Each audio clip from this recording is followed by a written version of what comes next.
जो इंडिया के साथ हमारी जंग हुई पाकिस्तान की, उसी के एस्पेक्ट्स में अभी जो कुछ हो रहा है ये एक्चुअल में मैंने इस पे पहले भी प्रेडिक्शंस दे चुका हूँ कि ये जंग नहीं है। मेरी नज़र में, मेरी कैलकुलेशंस के मुताबिक ये है कि आने वाले टाइम में जो जमात है PTI और इसके अलावा कुछ और जमातें हैं उसमें सियासतदान हैं, उनको साइडलाइन करने के लिए कुछ ऑपरेशंस किए जा रहे हैं। मेन रुकावट ये थी कि आपके पास बहुत सारे KPK में वहाँ पे PTI के बहुत सारे सपोर्टर्स मौजूद हैं। खान साहब के ज़ायचे में मैंने आई थिंक 2-3 माह पहले बता दिया था कि अक्टूबर में वो बड़े डिसीजन लेंगे, कुछ कार्ड खेलेंगे। उन्होंने एक कार्ड ये खेला कि उन्होंने CM चेंज किया। उसकी वजह ये थी कि मुआहदा हुआ है बाहर जाके हम आपको अपने वो रिजर्व देंगे जो हमारे पास मौजूद हैं, और वो सबसे बड़े रिजर्व आपके फाटा में मौजूद हैं। सर, आप किसी एक सियासी जमात के लिए तो नहीं कर रहे ये? नहीं, मैं न्यूट्रल हूँ। मेरे लिए देखें, मैंने हमेशा बात की है, जिस तरह नवाज शरीफ साहब पहले थे, उनको भी मुतअद्दिद बार जो है ना वो कैद में डाला गया। उसकी वजह यही थी कि जब वो अपनी मर्ज़ी करने लगते थे तो वहाँ पे उनको भी पाबंद सलासिल किया जाता था। ये सब कुछ हो रहा है। अच्छा, मकासद आप बार बार एक बात कह रहे हैं कि इसके पीछे कोई वजह है, कोई मकासद हैं, तो आप वो खुल के बताएं ना, क्या मकासद हैं? सबसे पहले कि इमरान खान साहब को साइडलाइन करना बहुत ज़रूरी है। अब वो टाइम आ गया था, इन्होंने टेस्टर लगाए हैं। सब ने, मैं किसी का नाम नहीं ले रहा, सारे इदारे इसमें मौजूद हैं, आम आदमी भी मौजूद है, टेस्टर लगे हैं। उन्होंने देखा कि अब वो टाइम आ गया कि इमरान खान साहब की दोबारा से जो है ना वो चीज़ें हाथ में आ रही हैं। इमरान खान साहब जिस तरीके से उनको अरेस्ट किया गया, उनको जेल में डाला गया, मेरी नज़र में उनके ज़ायचे के मुताबिक, उनका ज़ायचा बहुत स्ट्रॉन्ग है खान साहब का, उनके ज़ायचे के मुताबिक अल्लाह ताला ने उनको एक किस्म के लिए सेफ साइड किया है। देखो, उस वक्त भी आप ही के चैनल पे मैंने प्रेडिक्शन की थी, पाकिस्तान में सबसे पहले मैंने प्रेडिक्शन की थी कि उन पर हमला होगा, और वो हुआ था। अस्सलामुअलैकुम, टीवी टुडे के साथ मैं हूं आपकी मेज़बान ज़ोहा राशिद। नाजरीन, 2 महीने पहले पाकिस्तान और इंडिया की एक जंग छिड़ी थी जिसमें पाकिस्तान ने इंडिया के छक्के छुड़ा दिए थे और पूरी दुनिया ने देखा था कि पाकिस्तान ने इंडिया को कैसे शिकस्त दी थी। लेकिन अब पाकिस्तान और अफ़गानिस्तान की एक जंग जारी है जिसमें दोनों तरफ से बहुत नुकसान हो चुका है। लेकिन अब ये मामला किस करवट बैठेगा, किसका पलड़ा ज़्यादा भारी होगा और कौन ये जंग जीतेगा, इस सब पे बात करने के लिए आज हमारे साथ मारूफ एस्ट्रोलॉजर अमजद मलिक मौजूद हैं। इनसे बात करते हैं। अस्सलाम वालेकुम। जी, वालेकुम अस्सलाम।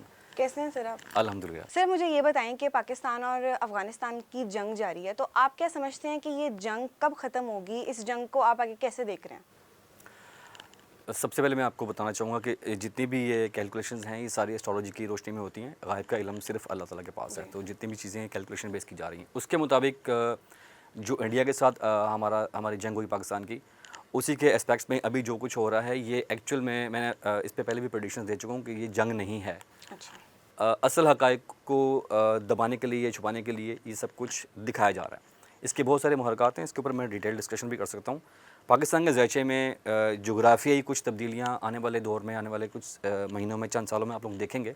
पाकिस्तान का रक़बा भी बढ़ता हुआ नज़र आएगा आपको। और कुछ ऐसे कॉन्ट्रैक्ट्स कह सकता हूँ या मुआहदे कह सकता हूँ जो आने वाले टाइम में आपको नज़र आएंगे। तो उन सब की तैयारी की जा रही है अभी से। और ये जो भी मामला हो रहा है, मेरी नज़र में, मेरी कैलकुलेशंस के मुताबिक ये है कि आने वाले टाइम में जो एक जमात है PTI और इसके अलावा कुछ और जमातें हैं उसमें सियासतदान हैं, उनको साइडलाइन करने के लिए कुछ ऑपरेशंस किए जा रहे हैं ताकि जो उनकी सपोर्ट में बहुत बड़ी तादाद में पहले लोग आया करते थे, वो आवाज़ को दबाया जाए। मतलब आप ये कह रहे हैं कि ये जंग नहीं है, ये कुछ और है, लेकिन इसको दिखाया ये जा रहा है कि ये जंग है। जी, देखें, एक जगह पे आपने अगर अपने को काम करना है, उसमें जो रुकावटें हैं उसको दूर करना पहले ज़रूरी होता है। तो मेन रुकावट ये थी कि आपके पास बहुत सारे KPK में वहाँ पे PTI के बहुत सारे सपोर्टर्स मौजूद हैं, जिनमें अफ़गानी भी बहुत ज़्यादा तादाद में हैं। तो उनको निकालना भी बहुत ज़रूरी था, और ऑपरेशंस के ज़रिए, क्योंकि कुछ सिक्योरिटी थ्रेट भी हैं। मैं ये नहीं कह रहा कि सब कुछ जानबूझ के किया जा रहा है। सिक्योरिटी थ्रेट्स इस हवाले से हैं कि अभी जो कुछ हो रहा है वहाँ से जो पाकिस्तान ने पहल की है अफ़गानिस्तान में, उसकी पाकिस्तान के ज़ायचे के हिसाब से और इंडिया के ज़ायचे के हिसाब से, इंडिया चूँकि इस वक्त वहाँ पे मार्स एक्टिवेट है और एग्रेशन में है, उन्होंने यहाँ पे तैयारी शुरू कर दी थी फ्यूचर के लिए, आने वाले साल के लिए, कि हम पाकिस्तान को यहाँ से भी घेरेंगे। तो उसकी भी वजह ये बनी है। और अगर वो ऐसा होता तो डेफिनेटली KPK में बहुत बड़ा जो है ना वो खुदा न खास्ता कह सकते हैं कि एक ज़वाल आना था, बहुत शिद्दत किस्म का खूनरेज़ी होनी थी। अच्छा, इसका मतलब कि अफ़गानिस्तान का पलड़ा आप ज़्यादा भारी देख रहे हैं? नहीं, अगर तो ग्राउंड रियलिटी देखी जाए तो पाकिस्तान को ज़वाल नहीं है। पाकिस्तान का पलड़ा अभी भी भारी है हमारे पूरे इस खित्ते के अंदर, हमारे इस पूरे जोग्राफी खित्ते के अंदर। लेकिन जो सिक्योरिटी थ्रेट्स हैं, जिस तरीके से शुरू से पाकिस्तान इससे निमटता आ रहा है, इसकी ज़रूरत कुछ और है। मैंने आपको जैसे पहले बताया कि मामला कुछ और हैं, उनको दबाने के लिए। आप क्या मामला देख रहे हैं? मैं आपको बता देता हूँ। देखें, अभी KPK के CM एकदम से चेंज होते हैं। खान साहब ने डिसीजन क्यों लिया? खान साहब के ज़ायचे में मैंने आई थिंक 2-3 माह पहले बता दिया था कि अक्टूबर में वो बड़े डिसीजन लेंगे, अच्छा। कुछ कार्ड खेलेंगे। उन्होंने एक कार्ड ये खेला कि उन्होंने सीएम चेंज किया, उसकी वजह ये थी, जो एस्ट्रोलॉजिकल वजह बता रहा हूँ मैं आपको, कि मुआहदा हुआ है बाहर जाके हम आपको अपने वो रिज़र्व देंगे जो हमारे पास मौजूद हैं, और वो सबसे बड़े रिज़र्व आपके फाटा में मौजूद हैं।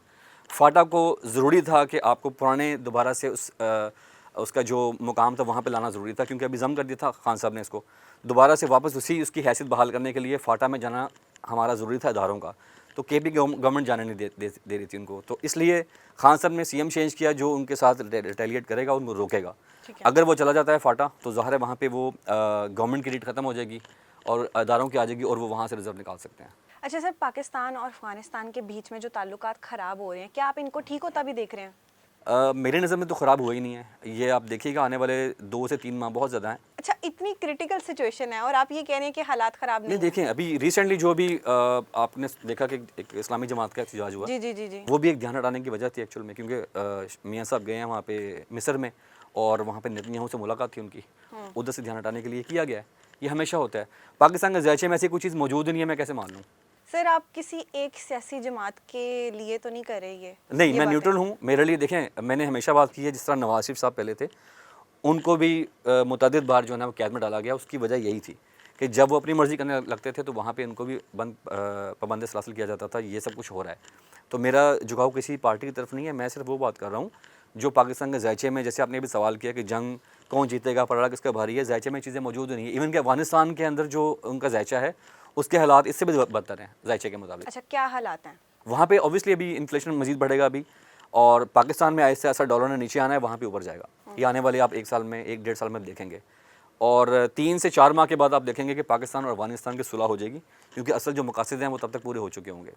अच्छा, मकासद, आप बार बार एक बात कह रहे हैं कि इसके पीछे कोई वजह है, कोई मकासद हैं, तो आप वो खुल के बताएं ना, क्या मकासद हैं? देखिए, मैंने आपको पहले बताया कि सबसे पहले कि इमरान खान साहब को साइडलाइन करना बहुत ज़रूरी है। अब वो टाइम आ गया था, इन्होंने टेस्टर लगाए हैं, सब ने, मैं किसी का नाम नहीं ले रहा, सारे इदारे इसमें मौजूद हैं, आम आदमी भी मौजूद है, टेस्टर लगे हैं। उन्होंने देखा कि अब वो टाइम आ गया कि इमरान खान साहब की दोबारा से जो है ना वो चीज़ें हाथ में आ रही हैं, तो उनको रोकना ज़रूरी है। मैं एक और चीज़ बताता हूँ, इमरान खान साहब जिस तरीके से उनको अरेस्ट किया गया, उनको जेल में डाला गया, मेरी नज़र में उनके ज़ायचे के मुताबिक, उनका ज़ायचा बहुत स्ट्रॉन्ग है खान साहब का, उनके ज़ायचे के मुताबिक अल्लाह ताला ने उनको एक किस्म के लिए सेफ साइड किया है। देखो, उस वक्त भी आप ही के चैनल पे मैंने प्रेडिक्शन की थी, पाकिस्तान में सबसे पहले मैंने प्रेडिक्शन की थी कि उन पर हमला होगा, और वो हुआ था। और अभी भी मैं मुसलसल कहता आ रहा हूँ, अभी भी उनकी जान को खतरा है स्टिल। अच्छा सर, खान साहब के ऊपर हम इसके बाद बात करेंगे। मुझे ये बताएं कि आप क्या देख रहे हैं कि अफगानिस्तान अब पाकिस्तान का साथ देगा या इंडिया का साथ देगा? क्योंकि आपके प्रेडिक्शन के मुताबिक पाकिस्तान और अफगानिस्तान के ताल्लुकात ठीक हो जाएंगे 2-3 माह बाद। अच्छा, अफ़गानिस्तान को जो इस वक्त झड़पें हो रही हैं, इसके अंदर मैं आपको ये भी बता दूँ कि इसमें जो अगर ज़ायचा देखा जाए चाइना और रशिया का, तो चाइना का भी हाथ है अफ़गानिस्तान के साथ इस वक्त। पाकिस्तान को समझाने के लिए कुछ ट्रेलर दिए जा रहे हैं कि आप समझ जाएं। इंडिया का इसमें ताल्लुक नहीं है, मैं आपको बता दूं। इंडिया ने कुछ तैयारी शुरू इंडिया ज़रूर का की बिल्कुल थी, ताल्लुक नहीं है। इंडिया ने तैयारी शुरू की थी ज़रूर। उनके अपने ज़ायचे के हिसाब से इंडिया के अंदर हालात ख़राब होने वाले हैं, वहाँ पे बहुत सारी चीज़ें ख़राब होने वाली हैं, क्योंकि इलेक्शन करीब है, उन्होंने एडवेंचर करना है, लेकिन अभी वो एडवेंचर कर नहीं पाएंगे, उनके पास इतने मौके नहीं होंगे। अफ़गानिस्तान में जो कुछ हो रहा है इस वक्त, नाम इंडिया का लिया जा रहा है, लेकिन इसका रुख किसी और तरफ से आ रहा है, और सिर्फ मामला से ध्यान हटाने के लिए सब कुछ किया जा रहा है। ज़ायचे के हिसाब से बता रहा हूँ, जब तक एक चीज़ मन में रखिएगा, जब तक इज़राइल अपना काम कंप्लीट नहीं करता, तब तक इस पूरे खित्ते में अमन नहीं आएगा। अच्छा, इंडिया के क्या हालात हैं, वो क्या देख रहे हैं? इंडिया के अंदर अभी जो हालात मैं देख रहा हूँ, आने वाले टाइम में मैक्सिमम को 12-13 माह के अंदर वहाँ पे अब हालात ख़राब होते देखेंगे। गवर्नमेंट के साथ जिस तरह बहुत उनके खिलाफ रैलियाँ निकलेंगी और अपोजिशन बड़ी मुतहरिक हो जाएगी, मोदी सरकार को बड़ी जो है टफ टाइम मिलेगा। और इसके अलावा वहाँ पे इन्फ्लेशन भी बढ़ेगा मज़ीद, और जिस तरीके से वो उनकी IT जो सेक्टर है तरक्की कर रहा था, या क्रिप्टो की मार्केट तरक्की करती, वो नीचे आएंगे अभी। ठीक है, अब ये अफगानिस्तान और पाकिस्तान की आप ये प्रेडिक्शन कर रहे हैं कि इन दोनों के आपस में ताल्लुकात ठीक हो जाएंगे? एग्जैक्टली हो जाएंगे। ये जंग जो है ये बिल्कुल ऐसी दिखाई जा रही है, ऐसा कुछ भी नहीं है? नहीं है, ये किसी प्लान के तहत हो रहा है? ज़ाहिर है कुछ मकासद हैं उसके लिए। ठीक है, अब आप मुझे खान साहब का बताएं कि खान साहब का आप क्या कह रहे हैं कि उनका जायचा अभी भी स्ट्रॉन्ग है? खान साहब पाकिस्तान में दूसरे वाहिद शख्स हैं जिनका ज़ायचा इतना बड़ा स्ट्रॉन्ग मजबूत है। पहले नवाज शरीफ साहब हैं। वो नवाज शरीफ साहब इस मामले में खुशकिस्मत हैं, हर दफ़ा वो उनको कोई ना कोई सहूलत मिलती है। और खान साहब जो हैं, उनके हवाले से उनको जो पाबंद सलासिल किया गया, आप टाइमलाइन अगर चेक कर लें कि जैसे ही उनको अरेस्ट किया जाता है उसके फ़ौरन बाद इजराइल ने अपना काम शुरू कर दिया था फ़लस्तीन के अंदर। और जिस दिन इसराइल अपना काम कमिट करेगा खान साहब उस दिन बाहर आएंगे, ही मैं बहुत बड़ी प्रेडिक्शन दे रहा हूँ।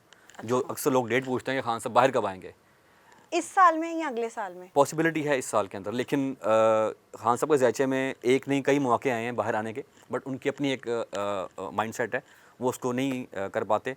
लेकिन अगर ये साल आप अप्रैल तक अगर इमरान खान साहब कुछ भी करके बाहर नहीं आ पाते मतलब हैं, नेक्स्ट ईयर हो गया ना, तो फिर अप्रैल तक। इलेक्शन के बाद आएंगे।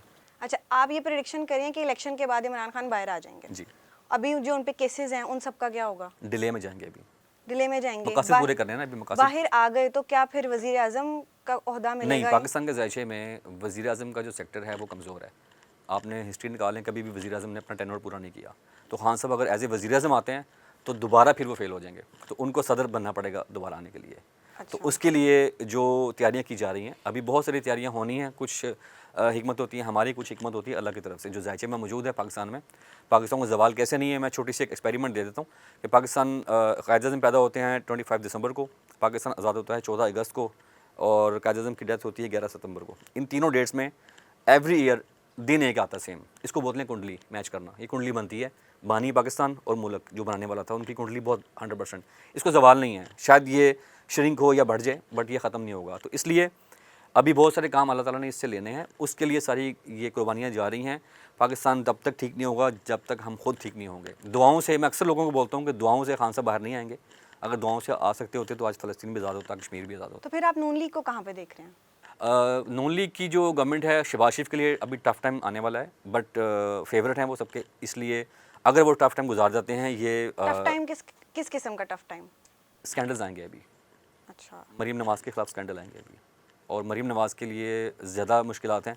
अगर मरीम नवाज़ साहिबा जो हैं वो मई तक टाइम गुजार जाती हैं 2026 तक, तो इनके आगे मुस्तकबिल बेहतर है। अदरवाइज़ मुझे इनका भी वो मुश्किलात नज़र आ रही हैं। किस किस्म की मुश्किलात होंगी? स्कैंडल्स आएंगे क्योंकि उनको कुछ ये स्कैंडल्स तो आपने बताया ना मियाँ शहबाज के ऊपर आएंगे। मकासद मनवाने के लिए जब चीज़ें सामने रखी जाएंगी, उनके ज़ायचे के अंदर मौजूद हैं, और वो अगर नहीं मानेंगे तो फिर उनके स्कैंडल खोले जाएंगे, उनको क्रिटिसाइज़ करने के लिए, उनको कैरेक्टर असैसिनेशन के लिए। अच्छा, आपने बोला कि खान साहब को आप देख रहे हैं कि वो बाहर आएंगे, तो फिर जब वो आएंगे तो फिर नून लीग की हुकूमत ही होगी? नहीं, इलेक्शन होगा बहुत बड़ा। अच्छा, मैंने बताया नेक्स्ट इलेक्शन तक बहुत सारी चीज़ें बदलेंगी, लेकिन मोस्ट प्रोबेबली कि उस वक्त तक पीटीआई इस लेवल पर मत नहीं होगी कि वो दोबारा से इलेक्शन जीत पाए। अभी पीटीआई में खान साहब ने खुद चीज़ें शफल करनी है, और ये मेरी बड़ी वाज़ेह प्रेडिक्शन है। इसके ऊपर पहले भी मैं दे चुका हूँ। जिस वक्त पाकिस्तान में सबसे पहले मैंने तब भी आपके टीवी के तवज्जुह से बताया था कि पाकिस्तान में खान साहब जो है अपनी पीटीआई से बड़े बड़े नामों को निकालेंगे। उस वक्त कुछ सोच भी नहीं सकता था, और छोड़ जाएंगे। मेरा अल्फाज थे कि बड़े बड़े नाम पीटीआई के उसको छोड़ जाएंगे।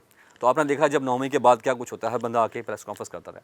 तो अभी भी इमरान खान साहब खुद जो हैं अभी वो पार्टी को दोबारा से तश्कील देंगे, और उसके बाद वो इलेक्शन की तरफ जाएंगे। इतनी इजीली वो इलेक्शन की तरफ अभी कभी भी नहीं जाएंगे, उनको ज़रूरत नहीं है अभी। अच्छा, जो पीटीआई के अच्छे अच्छे और इम्पोर्टेंट जो लीडर्स हैं जो भी जेल में कैद हैं, उनका क्या होगा? वो बाहर आ जाएंगे? 4 लीडर मैं कह सकता हूँ ऐसे हैं जो खान साहब के साथ आखिर तक चलेंगे। बाकी तमाम को मैं बदलता हुआ देख रहा हूँ, 4 लीडर्स जो उनके साथ मौजूद हैं अंदर। उसमें यास्मीन राशिद साहिबा हैं, और शामनुल कैशी हैं, और 1-2 और हैं इनके साथ। ठीक है, बहुत शुक्रिया सर, थैंक यू जी। तो शुक्रिया। नाज़रीन, हमारे साथ मारूफ एस्ट्रोलॉजर अमजद मलिक मौजूद थे। इसी के साथ अपनी मेज़बान ज़ोहा को दीजिए इजाज़त। अल्लाह हाफ़िज़।